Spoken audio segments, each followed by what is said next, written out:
Sound Design Live. Welcome to Sound Design Live, the home of the world's best online training and sound system tuning that you can do at your own pace from anywhere in the world. I'm Nathan Lively, and today I'm joined by the VP of Audio at PRG, David Strang. Now, during his 25-year tenure at PRG, David has held many positions, including General Manager of the New York-based audio group.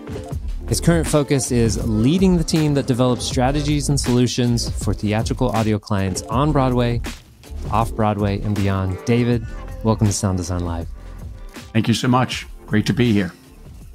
So, David, I definitely want to talk to you about your work, sound system design for Broadway, and people who wrote in had various questions about what you think about the post-COVID audio industry and the state of things. But before I do that, I'm just curious about your musical tastes. When you are first setting up a sound system, what's some piece of music you like to put into it to get familiar with it?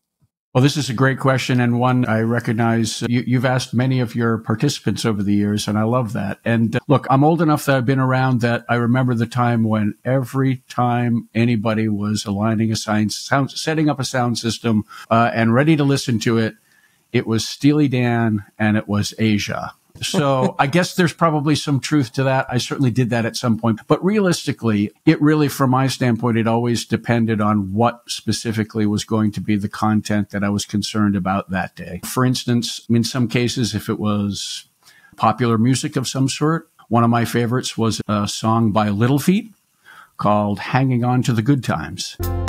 Hey, old friend, it's been such a long time since I saw your smiling face pressed against my window pane. And that's something that George Massenburg produced. Great piece. But in other instances, I would use something like, I have a favorite string quartet recording. It happens to be a Haydn string quartet, was recorded live, and it really helped me. Sometimes you need some air between the content to really be able to understand what your sound system is doing, how well tuned it is, whether the time alignment is good, beyond all the instruments that we use.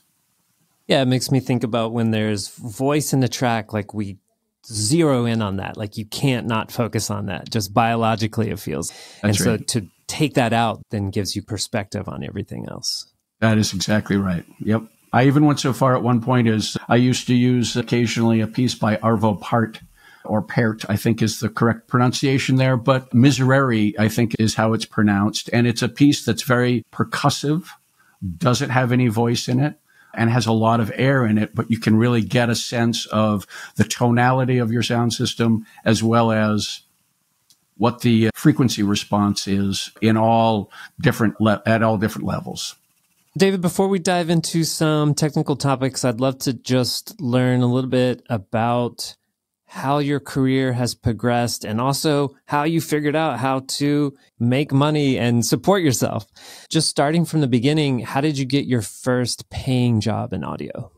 I think that came shortly after, a couple of years after I got out of college. My background, growing up, I was always a bit of a nut involved with music, took classical piano lessons for many years. My dad was an electronics engineer. We learned a lot about recording. He was big into recording, site recording of chorale music primarily. Oh, wow. And so that was something that lit something up in the back of my mind. And years later, it blossomed when I realized in high school that theater was something that really spoke to me. I was also involved in a lot of other things. I was very involved in science and that sort of stuff. But theater, of all of the arts, really spoke to me in a certain way. And I got involved in it originally in high school and was fortunate enough to land a position at Carnegie Mellon University, which is where I learned all about professional theater, right? I had done lots of theater in high school and that sort of thing, but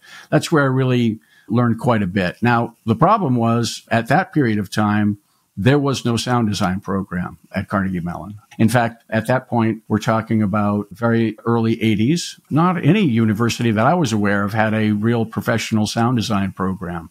So anyway, that led to, there was vacancy. There was folks, myself and a few others who were very interested in sound design. So amongst all the other coursework that we did and learning about all the other facets of theater design, we developed on our own and learned on our own about theatrical sound design. That's great. I knew by the time I left college that of all of what I had learned and all of what I've pursued, that sound design is really the thing I wanted to go after. It took a couple of years of, as it often does, no matter what kind of a program you come out of, it takes a couple of years of being willing to go wherever you need to go to sustain yourself, to get involved in theater, to meet new people before I finally landed my first design job, which was the resident sound design job at Actors Theater of Louisville. Oh, wow. And so can I assume that maybe some people in your community or some of your teachers or connections you had at Carnegie Mellon guided you in the process of making those connections that got you that job? Yeah, a little bit. I think that it wasn't so much a direct connection from college so much. Back then, Carnegie Mellon was very much what I would call a conservatory approach of a program. I'll be honest with you, I actually got into some trouble while I was a student there because when I say conservatory, they were so focused and making sure that every production and design student got all of the training. I took courses and practical work in costume design, in scenery design, in scenery construction, obviously, in all different areas. But what they weren't so keen on is people working at that time outside of the university while they were still in the program. Right. Okay. And that was partly because on top of normal coursework throughout an entire day, then there'd also be production work every evening, usually lasting until about 11 o'clock at night. And then, of course, you needed to find some time to be able to do your coursework, build set models, all that kind of good stuff. The design program was very intense. But by the time I got to my junior year, I was really interested in doing some more work in the theater, more practical work than I could actually get done inside the university. And so I took my first lighting design, professional lighting design jobs at a little theater in Pittsburgh called the Pittsburgh Laboratory Theater. It's long gone now, but it was the beginning of a great understanding on my part and something that was framed and certainly taught at Carnegie Mellon, which is ultimately theater's a collaborative art, and you need to focus on the personalities that you're working with, developing those relationships and extending those relationships. And that is ultimately how I was able to land the job at Actors Theater. Was more a network of people outside of the university, people who knew people, happened to see my resume, and somebody took a chance on me, and it was really a great time. Wow. And I often like to ask people if they can distill some sort of a choice that they made to get more of the work that they really love. But it sounds like you already have answered that a little bit by saying developing relationships.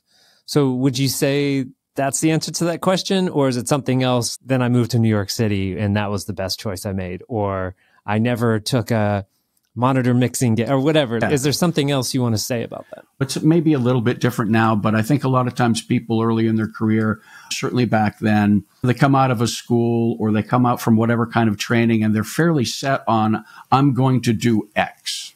I certainly was. Yeah. Usually that's not how life works. You know what I mean? And in my case, what I can say is that both during college and after college, I took any job that I could that I thought would make sense, that would help me develop myself as a professional, right? Immediately out of university, I moved to Boston. Believe it or not, when people ask me what's one fact that almost nobody knows about you, one of those is for a brief period of time, I performed on stage with the Opera Company of Boston in a touring production, wherein I was also a technician that helped put the show together. So a supernumerary in an opera that was traveling. Like, I'd take anything that I thought would lead to another opportunity, right? And so after a couple of years of that and being persistent, I got to the place where I thought I was ready for right out of college, but it took a couple of years. I wonder if you have any advice for people who want to find more work or a better fit for themselves. Beyond the persistence and the willingness to go wherever you need to go, my best advice is don't close any doors. In all aspects of my life, that's been very helpful to me, right? Which is I'm always eager to learn. I'm always eager to take on another aspect or facet or learn something new and go where one needs to go to get that experience, to get that next gig, to get that next opportunity. I wonder if that might be, for some people, do you think that might be a relocation to a place where they think there might be more opportunity? Sure. If that's what your dream is, you move to New York City and you can probably find, if you're passionate about what you do, you can probably find work at all levels. Be prepared to start wherever you need to start. And maybe it'll feel initially that maybe it's below where you'd like to be or where you were hoping to be. But with persistence and building that network, which, really key and certainly a lot easier now than it was when I was coming up. Prior to the internet, prior to being able to connect the way we connect nowadays, it was a whole lot more difficult to find the connections that you needed to. And in many cases, I'm not necessarily recommending this, but in many cases, in a couple of times in my life, again, shortly after college, I'd just go somewhere I'd never been before. I remember at one point, after being in Boston for a while, a gig came up that I was interested in Kansas City, Missouri. So I packed my bags and I got myself to Kansas City. And turns out I only stayed there for about 6 months, but I learned a great deal. I spent 6 months or so, a little, maybe longer than that, as an electrician at a theater, a regional theater at that time in the area. Made a great deal of connections there, including meeting a gentleman, Tom Mardikes, who was at that time and later became even more prominent as one of the leading sound design instructors in university and made a great deal of connections with his staff, through his staff in sound, got me yet another step closer towards where I was headed. Yeah, that's great. I like thinking about that as taking one more step, right? We don't want to think about this one move that I might make, like calling this person as this is the be all end all of everything that's going to happen. So it's going to give me everything or it's going to completely break me. It might just be the next step and that person connects you to somebody else. Exactly right. Yeah. Exactly right. Okay, let's talk about some technical things. So we should keep in mind that David's day-to-day work is really supporting people. So David, I want you to feel free to answer these questions like from your own personal perspective with firsthand experience, and then also just the things that you see people doing out in the field that is working or not working, or just feel free to talk about the experiences of others or the people that you're supporting. And I'll start by asking you just, what do you think are some of the biggest mistakes you see people making who are new to sound system solutions or sound system design for Broadway? That's interesting, and I don't want to get myself in trouble here, but I will tell you. This is what we want. This is controversy. But from my perspective, again, this may be a wider design principle, but something that I see quite frequently, which is people are just trying to do too much. You know what I mean?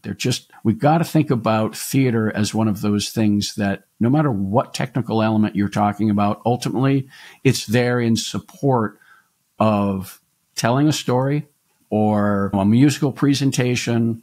And so oftentimes what we see with some of the younger folks that we see coming out of schools or getting involved in our profession from whichever angle, whether they be, let's first stop and say, there's multiple types of sound designers in the theater, right? There's the folks that kind of do it all, but most people are either really good at sound system design and that sort of thing.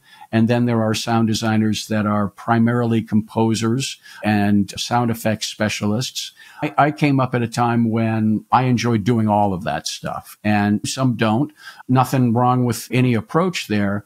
But oftentimes with younger folks, what we see is just trying to do too much all at once. And going back again to one of my early experiences at Actors Theater of Louisville, I remember being very frustrated in the first play. It was a play by Marsha Norman that I was designing the sound for with the artistic director of the theater at the time, being very frustrated because I had all these great ideas. Oh, we should do this. We should do that. We should add this in. Let's not just follow what's in the script. So I was ambitious. And one of the lessons that the artistic director, John Jory, taught me then is that if any technical element takes you out of the experience, the human experience, between an actor or between actors on stage or between the actors and the audience, if it takes you out of that experience, if it distracts you from that experience, it's not a good fit. And it took me a while to working with John specifically on that play before we found some ways to really enhance what the actors were doing. And that taught me something that I think I had known or had learned in college, but I had to learn again, which is it's got to be connected to organically. It's got to feel organically connected to what is happening on stage, what the actor is doing on stage. Otherwise, it's just tech and it's a distraction. Yeah, that's great. There's so many kind of layers there. There's don't overload yourself with too many responsibilities. And I'm trying to be the composer and the technician and this and that and the Foley artist and I don't know what else. And then also it sounded like maybe you wanted to just get your ideas in there or prove that, hey, look, I have all these great ideas. That's right. Everything should be in service of the story, the production. So that's really interesting because I guess also on a technical level, there's the foundation of making sure everyone can hear and then all of the fun stuff after that, whatever effects or multi-channel things or surround. Sorry, I'm just repeating what you said. I'm seeing all the layers of don't do too much, which is the simple answer. No, I love that. And the other thing is that we realize that sometimes complexity, really smart people can be really smart about the stuff they deal with. Complexity can sometimes be your enemy, however, right? When it comes to both sound system design, but also when it comes to sound score design, right? Don't immediately lean towards the complex, right? Lean towards the best solutions, the best, I think, designs that I've seen visually as well as orally really are the most direct and in many ways simple. And sometimes it's harder. It takes a long time to get to that simpler solution, right?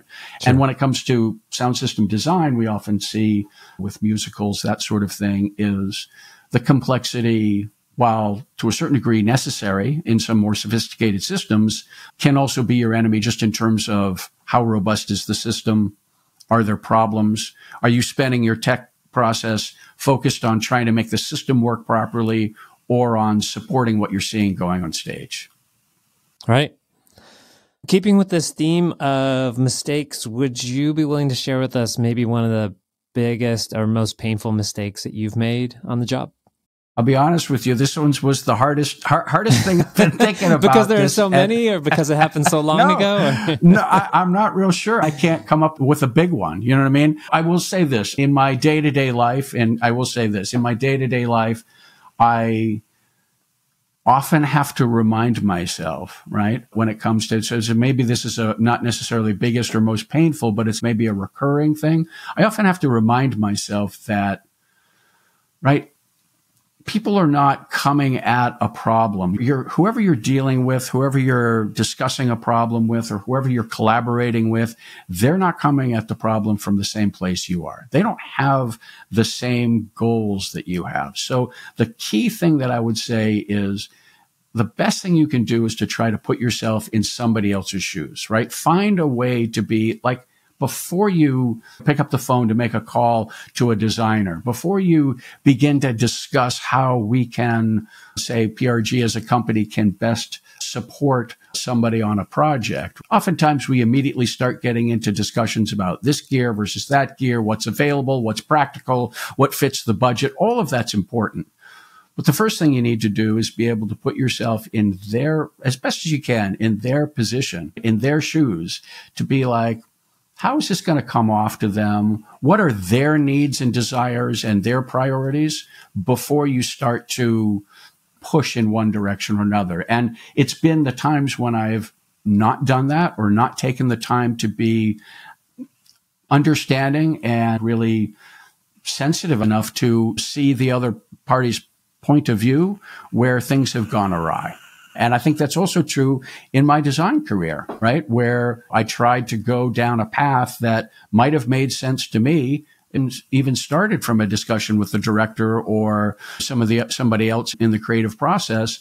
But you have to be willing to abandon those things, right? If they're not something that works for the other parties. I want to talk a little bit about programming consoles. This came to mind for me because it's been in front of my face recently. And again, I know you're not programming shows on a day-to-day basis, but you are supporting people who are. And so I wanted to share with you that I've seen things change over the years. When I was programming the show that I did for the Ringling Brothers Circus, I was on an SD5 and I was doing things that at this point seemed rudimentary, like creating scenes for every song. And then I'm just going through and programming in all the mutes.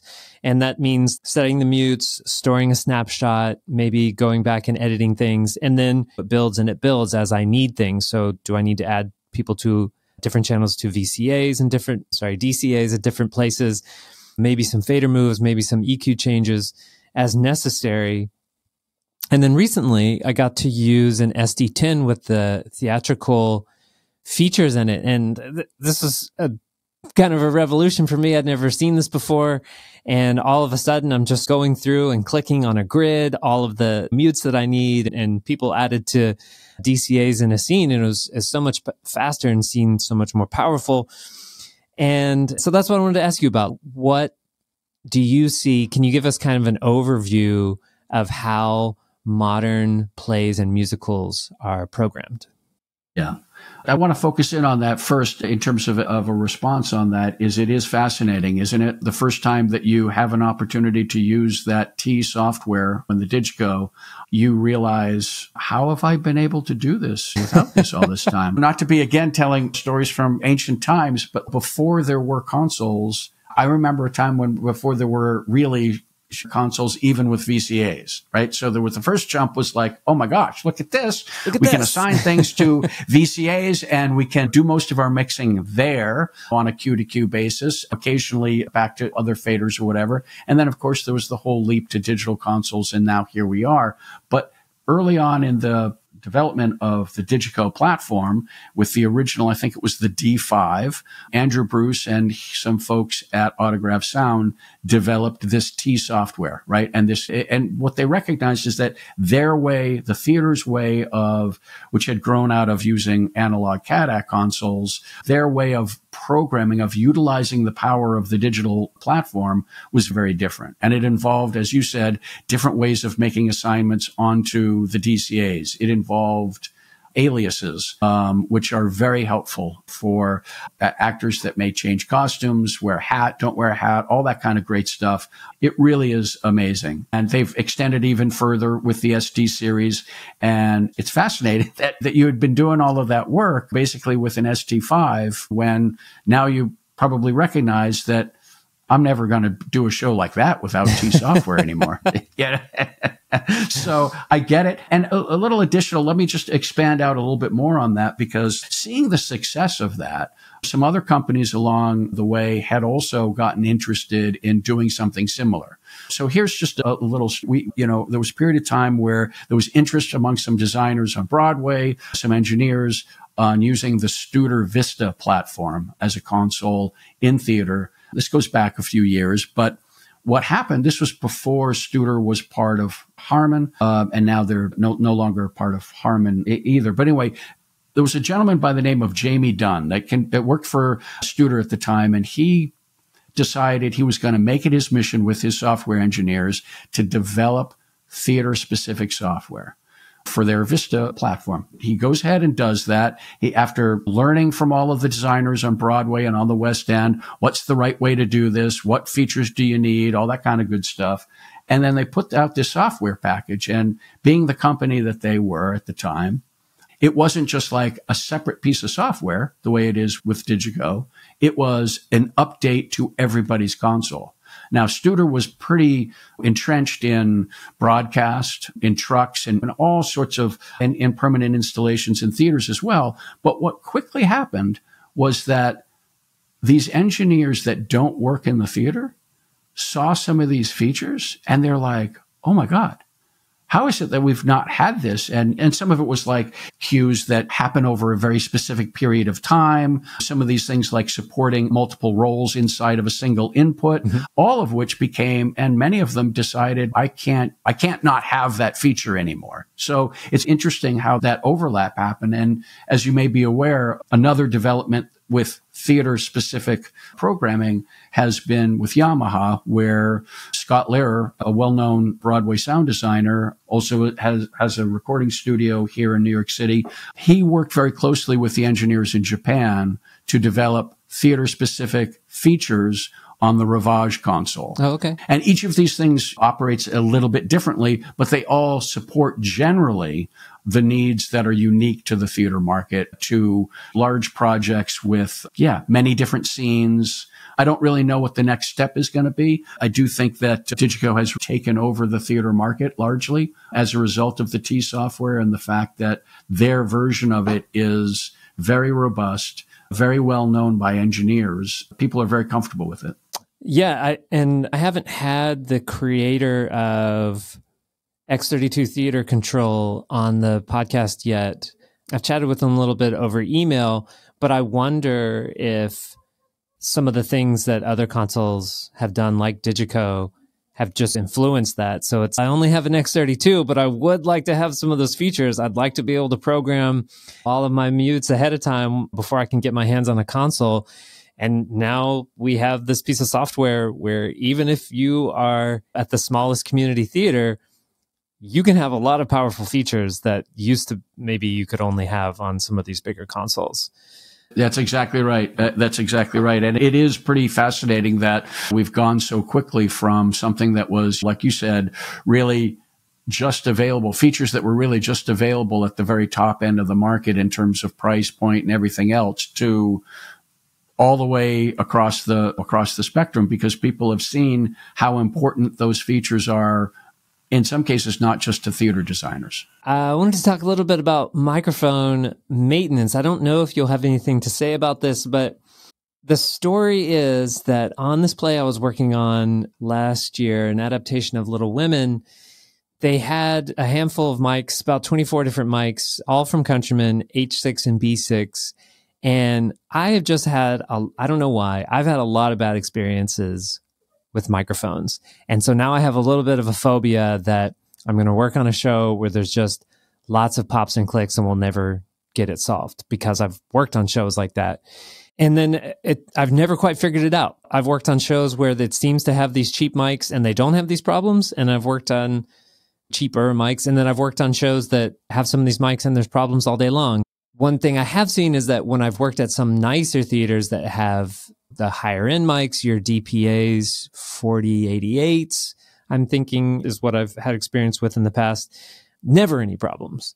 Yeah, the brand Point Source Audio makes a head-worn and a lav microphone that is a lower price point. But one of the things that they learned early on in the process is they were selling a microphone similar to the Countryman that has a removable connector on the back of the head. That's where the problem happens. And just going back to my whole thing earlier about simplicity, it's the same thing with something worn on an actor as it would be in a sound system. Less connections are better.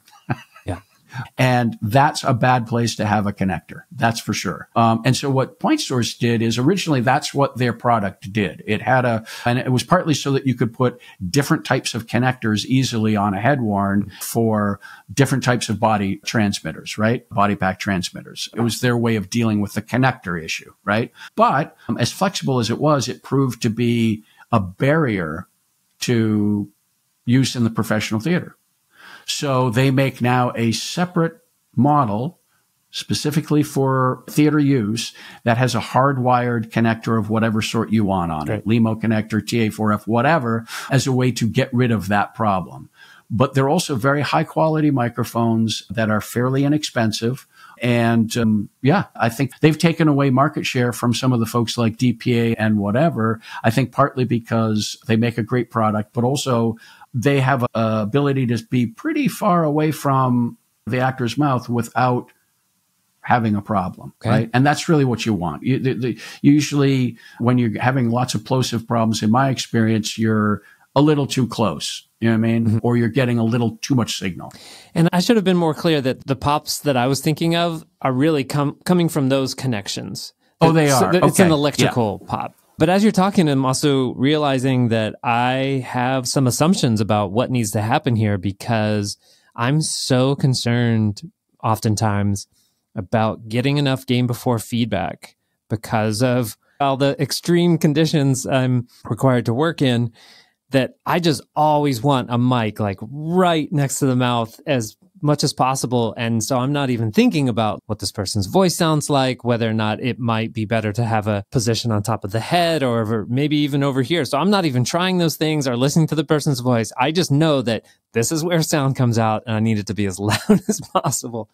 And so that makes me want to just be more open to trying things with different people and not obsessing about game before feedback.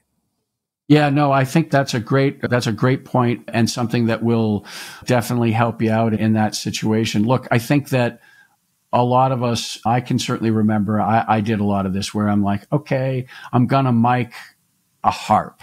And I have a way that I mic a harp, or I'm going to mic a piano, or what, you know what I mean? And then you just stick with that and then you're at your console and you're manipulating the sound. You're trying to improve upon the sound.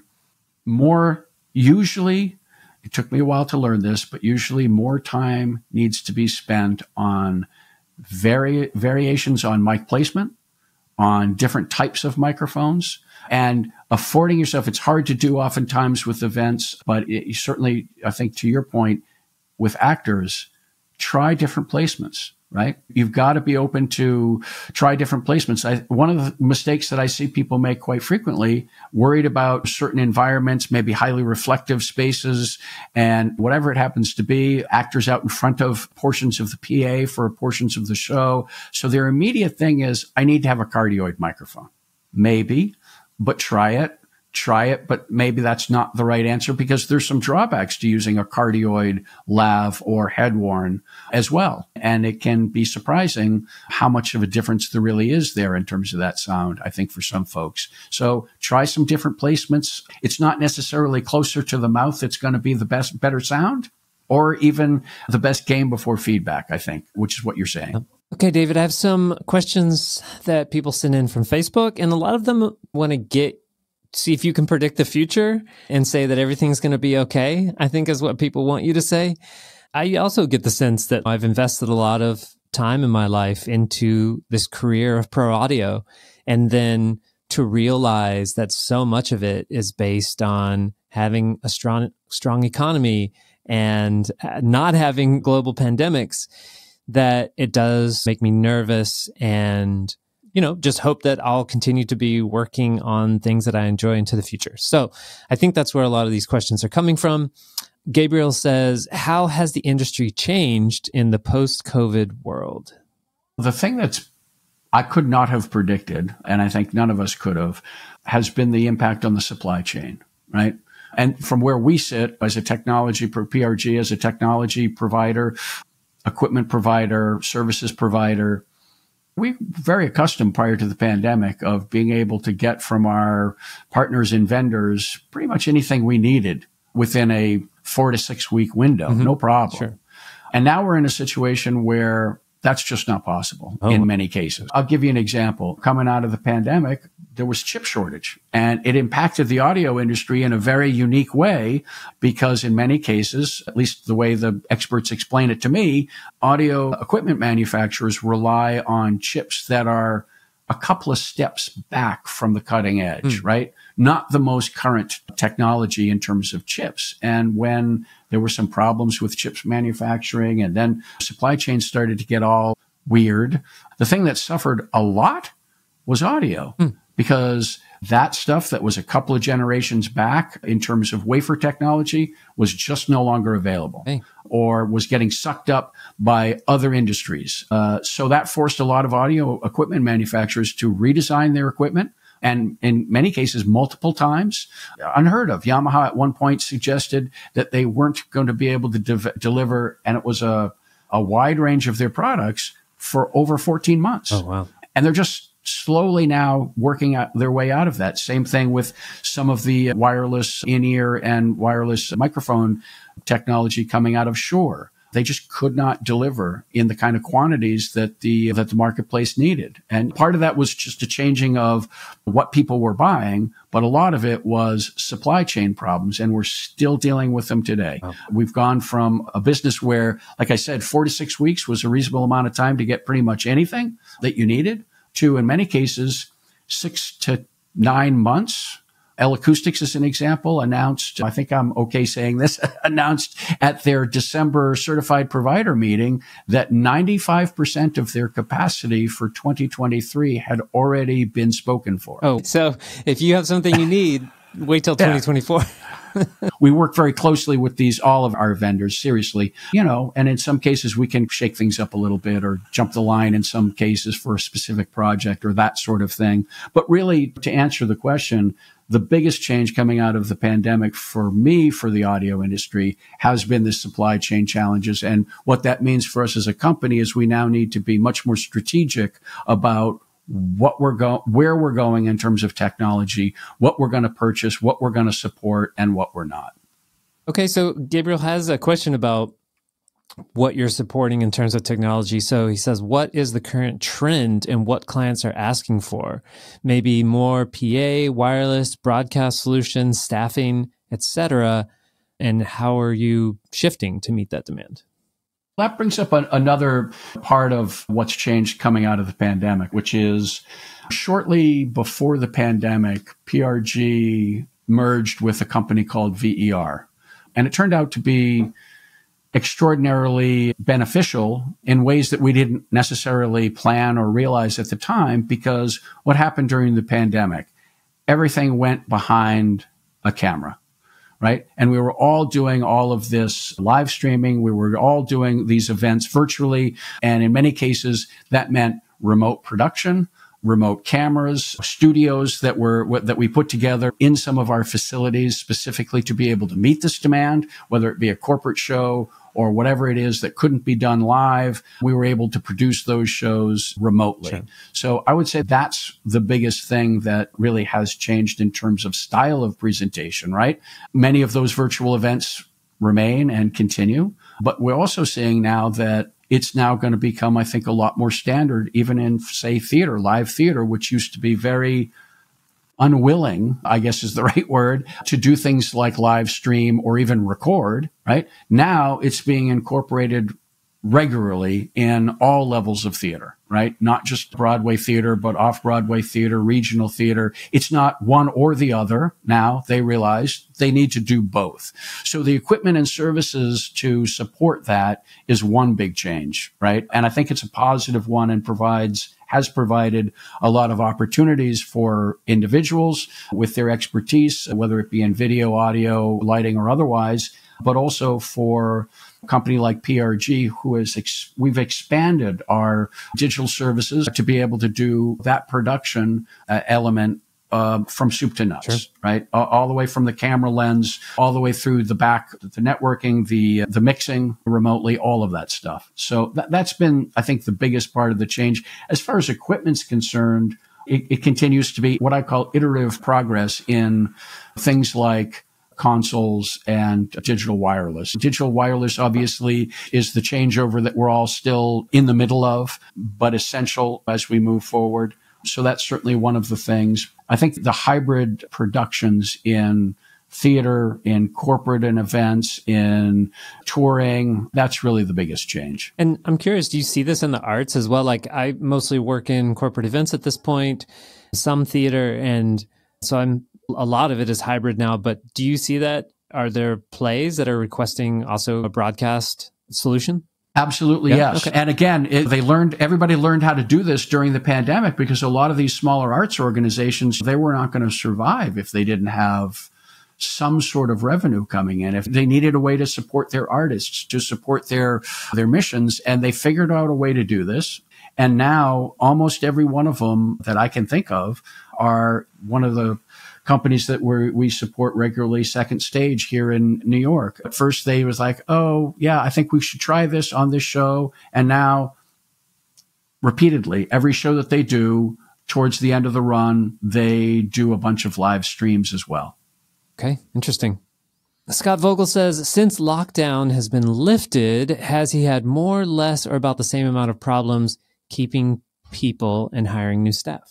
I will say this, originally after the shutdown on Broadway, obviously Broadway was closed for quite some time and all events across the country were shut down.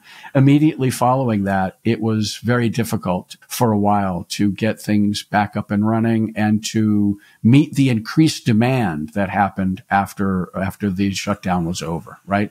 Everybody wanted to get out there in all markets and start to do live shows again. And because there had been some people, I think, who left the industry, because there had been people who just decided to go do something else for whatever reason, it was really difficult for a while getting things staffed up, not just in shops, but also on job site, also in production. But I think we're past that for the most part now. And I think one of the things that people didn't realize that I recognized fairly early in the restart is that it wasn't just that a lot of people went away. It wasn't that a lot of people moved to other places or decided to change careers or this, that, the other thing. There was certainly a good deal of that. But also the pipeline stopped, right? So all of the young people coming into the business, coming into New York or coming into wherever to be a part of this industry, that pipeline was just shut down for a while. And so there was really a problem with that. And now I think we're mostly past that. I'm hoping that we're mostly past that. Look, it's always a challenge. People are what make this business work, right? We provide a lot of equipment in all sorts of markets, but ultimately it's our people that make the difference, both inside the company and on job site, right? And finding those right people, training those people, that's always going to be a challenge, right? It's always going to be the key for success. But I think we're past the worst of it now. I wonder if you have any thoughts about this key of finding the right people, because when I talk to colleagues of mine, one of the most common things I hear is difficulty finding the right people. And a lot of that is a lot of just the fundamental technicians that we need to build the shows. And so many of those just having enough of the fundamental skills of how shows are built. And I wonder, what do you think the solution for that is? And in my mind, this still feels like a new problem to a lot of people that I'm talking to because they're not doing anything about it, as far as I can tell. And I think it's mostly reactionary because you're used to showing up to work on a show and you have a group of people that you work with for temporarily for that day, that week, that whatever that show. And you're just used to them being at a certain skill level. And so now I feel like I'm hearing stories about people being surprised. They're like, oh, the skill level's not there anymore, and I'm not sure what to do about it. So I wonder if you have any thoughts about that. I think that, first off, I'll say that we've certainly encountered some of that as well. And I think that without wanting to be in any way negative or cynical about this, I'll say this. I'll say the positive part. The positive part of this is that those people are out there, but there was an interruption, and it wasn't a minor interruption. It was a major interruption, right? In both professionals that were in the business, but also in the pipeline of people coming to us to be trained and to become the next generation of professionals on job site, et cetera. So we've got to work that much harder to find the people with the spark, with the work ethic, with the attitude, and then train them to be that group. We've got a little bit of a problem here for sure. There was a period of time there when we couldn't even find enough people to staff our shop. You know what I mean? And so we're past that. And it took a lot of effort. It took a lot of work. And it's also that thing of recognizing that in our industry, just like any other industry, whether it's in shops, whether it's in production venues, whether it's on a freelance basis, we need to be constantly and literally every week, if not every day, searching for people, interviewing people, determining who's going to be the next generation, the next folks that are going to be the movers and shakers. That's a constant effort. And I think that prior to the pandemic, a lot of us were a little complacent about that, right? The people will come. We'll always have plenty of people to be able, qualified people to fill any job site, to fill any project. And then we realized, oh, surprise, it's actually something you need to work on every week. I don't want to beat this to death, but I do have a strong feeling that I want to see, and now I'm thinking maybe I'm wrong, because I've moved so many times and had to start at the bottom so many times. I have often felt like one thing that's held me back is the fact that pro audio is based on personal referral. And I came to understand later that once I just knew that and could figure out how to leverage it and develop relationships, it was okay. Like I could just use it. But for a long time, I really hated that. And I wanted to see if during the pandemic, maybe the industry would shift away from personal referral and from just everyone having their own personal Rolodex that they call. But from what I've seen so far, people just kept doing the same thing. When I see people making calls for more contacts, they're just asking people to fill out their own personal databases. Can you sign up for our thing over here? There's really no other way that I've seen people go about it. So I wonder do you think that is a positive or thing that supports the industry? Or do you think, like me, that's a negative thing? That's the only way I feel like that we find talent. I agree with you, but I think it's become a little bit harder, right? Maybe it will help if I frame the conversation this part of this way. Used to be the way we worked in our industry from the shop side of things, right? Is you had folks who had a project, they're working with a client, they're the guys or somebody on their staff, account executive or somebody has a Rolodex of people that they work with. They have their favorites, whatever, and they would always be, in other words, it was very close to the person actually doing or responsible for the job. That's how that got done, right? Because PRG became so much bigger of a company after our acquisition of VER, and because we're so busy in so many different markets, we decided to find a way to separate that whole job of figuring out who's the right person for the job, right? Freelancers. How do we staff hundreds and hundreds of positions across the country on literally a daily basis?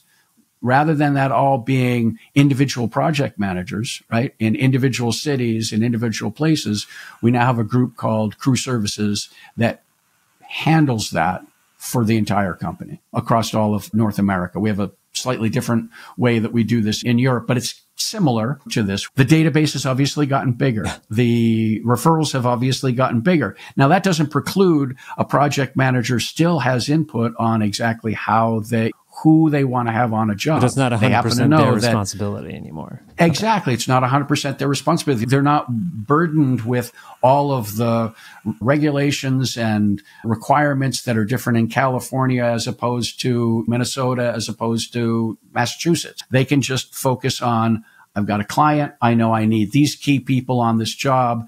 I also need 30 other people. And here's what the schedule is. Let's go. So I think that is what you're talking about a little bit, right? Is that it's led to a little bit less of the, hey, I ran into somebody, I worked with them over the weekend, so I'm at the and laundromat. now I got this other gig. You want to come with me on that gig? Yeah. You know what I mean? And I do think that's where it's going, right? Is that it's going to be a little bit more, I don't want to say less personal, but less ad hoc, if that makes any sense. Sure. Yeah. Okay, that's good to hear. At least it's not for me to get more work. I need to know 20 account executives at PRG. I just need to know Crew Services. That's right. Get your name to me or whomever, and we'll get it to Crew Services with all of your particulars. And and away we go. What is one book that has really been helpful for you? Yeah, so there was a book when I was studying that was very influential to me in terms of theater sound. And it was, I think it's now out of print, but it's by David Collison. He's British. The book was called Stage Sound, okay, right? But there's a follow-up book that's out there that I think is pretty popular called The Sound of Theater. Oh, cool. And very helpful to me in many different ways, not just about what was going on back then in terms of technology, but also about one of the things I think oftentimes we don't do when it comes to theater, when it comes to presenting any kind of, it doesn't have to be theater, but in a space, is we don't necessarily recognize that the space has a great deal of influence on what the sound is going to be there, right?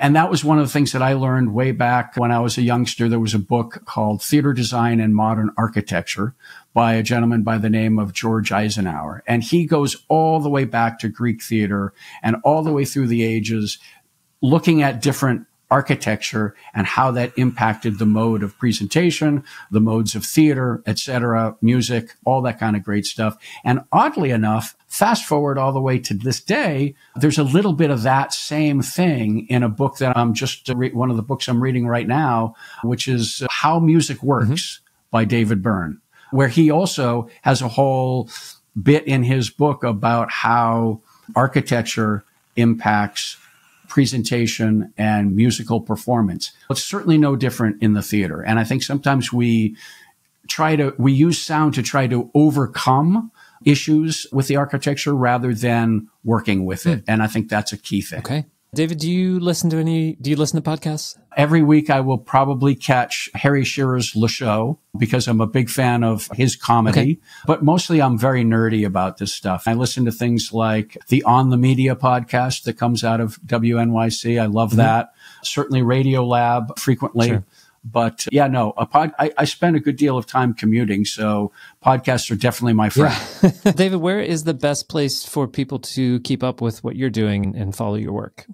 Probably the best place to keep up with what I'm doing these days is on PRG's social media channels, Facebook, Instagram, Twitter. Probably we're also doing something on TikTok by now. But yeah, no, we try to keep up with what's going on there as much as possible. And yeah, that's probably the best place for people to track me down if they don't want to call me up. So. David Strang, thank you so much for joining me on Sound Design Live. Nathan, it's been a pleasure. Thank you. Sound Design Live.